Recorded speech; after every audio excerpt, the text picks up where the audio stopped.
Hey, what's up YouTube? It's your boy Henri back again with another video. This time we are here because one of my favorite bands just released a banger of an album. Get ready to blow your socks away because today we are analyzing Enter Shikari's newest album, A Kiss for the Whole World. Let's go!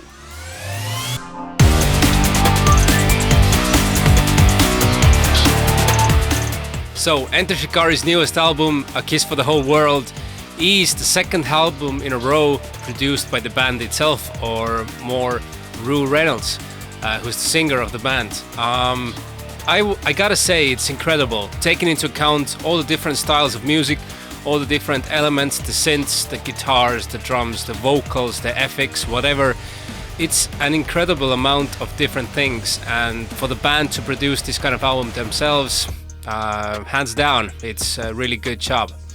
I have produced with my band Horror Dance Squad all our albums ourselves, and lately when producing our next upcoming we are doing this with a producer, and I gotta say, like, it adds so much if you have someone else outside the band giving you feedback, helping to think along and adding their own style on top. So I really value the job a producer has, and knowing how much they can actually give.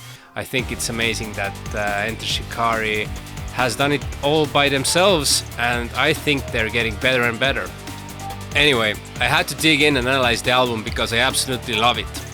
It took me a few listens to really appreciate and love all the songs, but there were definitely some instant bangers and some even better songs on the album. While the full album might take too much time to analyze, I'm talking today about 4 of my favorite songs and what we can learn from them individually, but also collectively from the album.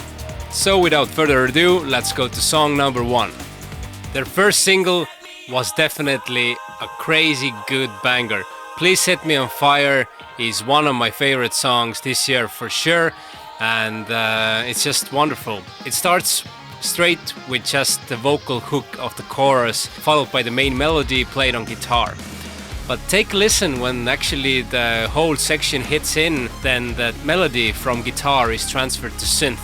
And I have seen a lot of songs doing the opposite way, that, you know, in the beginning there's a subtle synth, and then when, you know, the song hits in, then the subtle synth is transferred to guitar. But I couldn't think of a situation before when it has done opposite.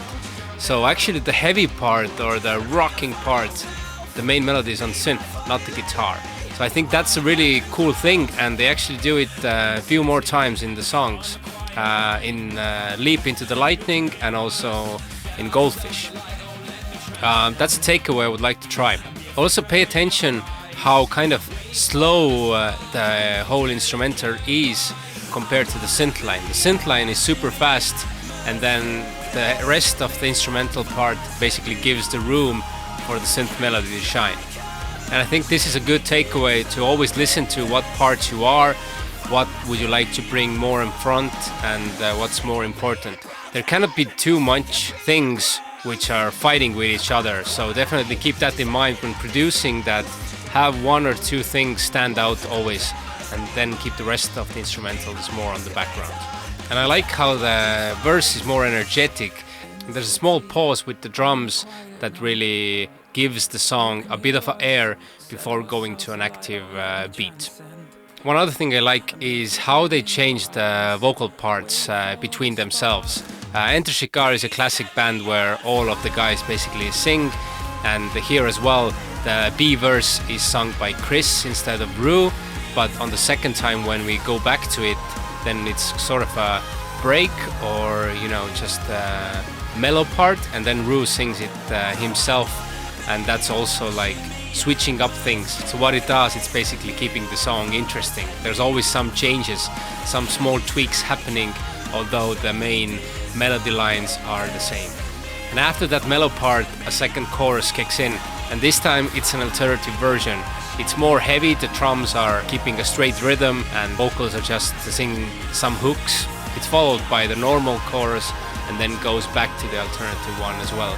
So really sticking with the main riff, with the main melody, but switching it up a bit, not introducing a lot of new parts. There's not so many parts in this song, but they still managed to keep it really interesting between the sections. Second song, what I'm gonna talk about is Bloodshot. And when I previously talked that give room to one or two elements that stand out, well, this song has a really cool vocal slash synth hook, which really stands out this song from the rest. As the synth are the main instrument here, take a look what happens with the guitar. Long notes and some jogging, but really staying on the background, giving the synth the room to shine. And also listen that the kind of main riff or the main like heavy section does not have real drums. It's all based on electronics and changes the vibe of the song to a more electronical one. That's an interesting one as well. If you want to get to this place 100, you don't have to always use the classical elements that you would think that are, bringing this song up. It can be electronical drums, it can be more D&B or dubstep vibe. Talking about verses, then the second verse is twice as long, while the first verse, helps you get faster to the chorus. There's a classical thing used in second verse, while the first one has electronical drums, and then the second half has real drums. This is used a lot, and this basically always works really well, so try to do that. And when talking about the electronical drums and percussion, which is happening on the more quieter parts, they are all really different from each other. We are keeping the same vibe, but keeping the song always interesting and fresh when going from section to section. That's also cool. Overall, the structure is pretty classic, but I would take away the main synth vocal sample and also the other synth ideas that they have in this song. This song also has an interlude after that, which is based on the elements from this song. And that sort of gives you the air and room to digest what just happened, which is really awesome. Goldfish. Wow, 0 to 100 with a boom. What a nice beginning of the song. There's no mellow intro, there's just a drum break, there are heavy guitars, and we're just coming into a song with a fill. Nice, very different approach than we are used to. And again, the main instrumental melody, which is on guitar, is transferred to synth in the beginning of the verse, and then on the second part of the verse it goes back to the guitar. It's a really nice bendy thing, which is really like original in my opinion. And that same part is also used in the breakdown. Just drums are different, but it's exactly the same thing. Keep in mind, do not always introduce too many things in the song. You can play around with your existing melody ideas and just switch some things around to make them more interesting when they're coming back again. People like repetition, and this song is a really good example of that. And the drums, they are super repetitive as well. Basically the whole song, except that the breakdown, is the same rhythm. We're just switching up the elements. We are putting real drums, digital drums, we are taking away the snare drum and replacing with a side stick, and so on. It's really interesting, and I didn't recognize it when just listening to the song, but when starting to analyze it, I understand that it's all the same rhythm. Although I really liked guitar melody, the strongest part for me is the pre-chorus. It's just so good. One other thing to notice here is that the first pre-chorus has the real snare, and it's much more active because of that. And the second pre-chorus, it's double length, but it's more of a breather before going to a more energetic, chorus breakdown part again. And another thing is that there are no guitars in the chorus. At least I can't hear them. Maybe there's something in the background. For a guitar-based band, well, Enter Shikari is actually more of a synth-based band, but still, for a rock band having no guitars in the chorus, that's an interesting take. So I left my favorite song to be the last one here. It's also the last song of the album, plus outro, and it's called Giant Pacific Octopus. First of all, for an alternative guy like me, I really like what is happening on the chorus and the amount of bars they have there. So it's a really odd grouping. It's like 2 times 2 bars plus 3 times 2 bars, and I think it really works. When you listen to the lyrics as well, they hit me really hard. They just put this extra emphasis having these 2 more bars to talk about the topic basically. And what they're doing after that is then there's a 2 bar, like a bridge or end of the chorus as well. So this is all very interesting. And I also love the verse guitar part. It's very simple, and the drums are also very simple on the background. There's just a subtle kick and snare clap and just some percussive stick sounds. So I think it's just a very well done, simple arrangement there. And as previous songs as well, they have a break in the song. When coming into the last chorus, they have just synth and vocals, and then they're going to double chorus again. Really classic things again, which are used, but they work really well together. So these were my top 4 from Enter Shikari's newest album, but I really recommend you to go through it all. There's so much else to learn from it. But if you want summary, then 4 things I would recommend you to do. First of all, try to transfer the melody between different instruments. Go from guitar to synth and do it in a way which doesn't seem natural. You might find interesting things how you can transfer sounds. You can also try to do it with 808s and bass.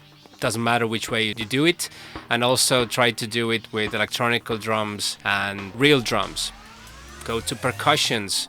Go to hi-hats between shakers and so on. So try to switch up instruments. Do not always come up with new parts, but just change what is playing that part.